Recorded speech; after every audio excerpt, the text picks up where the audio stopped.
This video will focus on collision theory, activation energy, transition state theory, and also energy profile diagram.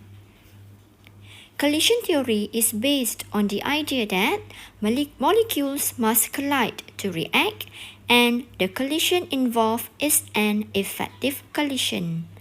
What is an effective collision? Colliding molecules must possess a certain minimum kinetic energy to initiate the chemical reaction, meaning that the kinetic energy of molecules must be higher or equals to the activation energy. And also, molecules must collide in the correct orientation. So what is activation energy? Activation energy is the minimum amount of energy required to initiate a chemical reaction. Effective and ineffective molecular collisions. The first example is example of an effective collision where the product is produced, where the second example is an ineffective collision where no product is produced. For a collision to result in reaction, molecules must collide in correct orientation. Transition state theory. Transition state is the configuration of atoms of the colliding species at the time of the collision. Species formed at the transition state is called as the activated complex. Activated complex is the product or the species formed at this transition state. Transition state is in between the reactant to form the products, meaning that before the reactant form the product, the middle one, the transition one, is called as the transition state. Energy profile diagram. For exothermic process, delta H is negative. Why delta H is negative? Because the energy of the product or the enthalpy of the product is lower than the enthalpy of the reactant. We can see here that enthalpy of the product is lower than the enthalpy of the reactant. So that's why delta H product minus delta H reactant. So that's why we will get a negative value. So this is an exothermic process. EA or activation energy is from the peak of the graph to the reactant, while for the reverse activation energy is from the peak of the graph until the product. And also delta H or enthalpy change is starting from the reactant until the product. So this is energy profile diagram for exothermic process. How about energy profile diagram for endothermic process? For endothermic process, we can see that the potential energy or the enthalpy of the reactants is lower than enthalpy of the product.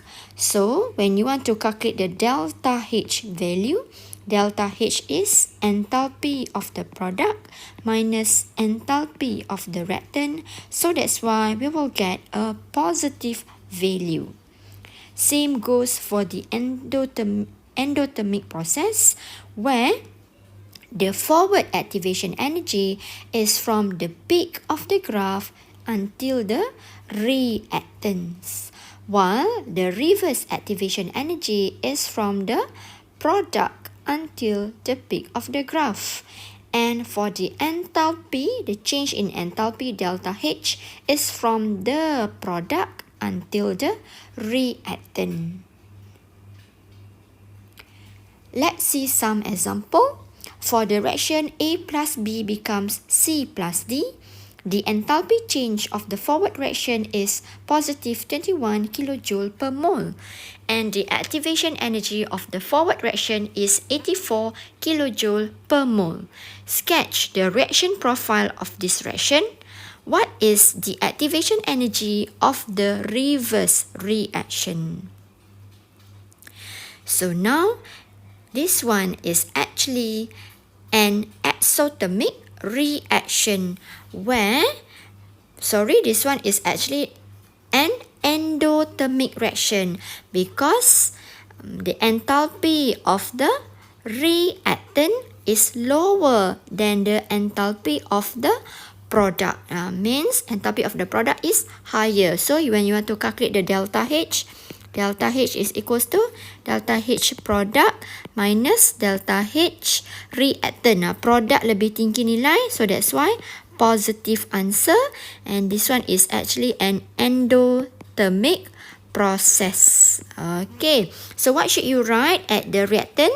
Since the reactant is A plus B, so you have to write A plus B. And the reactant is C plus D, so you have to write C plus D at the reactant side.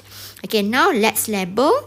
The forward activation energy is from the peak of the graph until the reactant, that is 84 kilojoule per mole.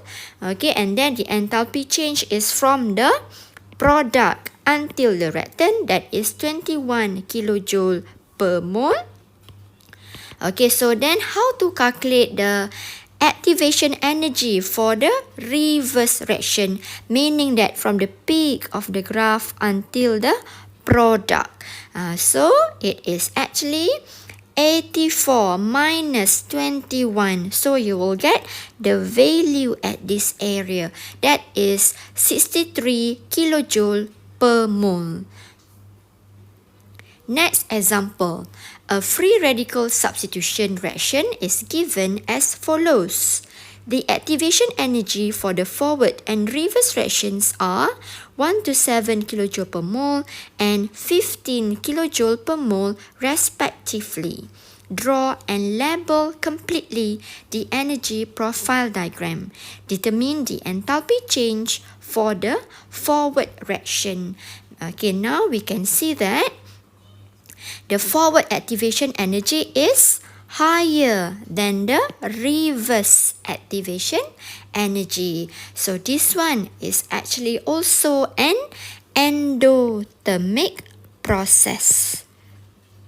Endothermic process. Okay, so we have to label it. The x-axis label as potential energy, y-axis label as progress of the reaction. Okay, and then the reactant is P plus Q. The product is PQ plus Q. Label you have to write. And the activation energy for the forward reaction is 1 to 7 kilojoule per mole, while the activation energy for the reverse reaction is 15 kilojoule per mole. Okay, now how to calculate the value of delta H or the enthalpy change? So to calculate, it is actually activation energy of the forward reaction minus activation energy of the reverse reaction. Then we will get 112 kilojoule per mole for the enthalpy change.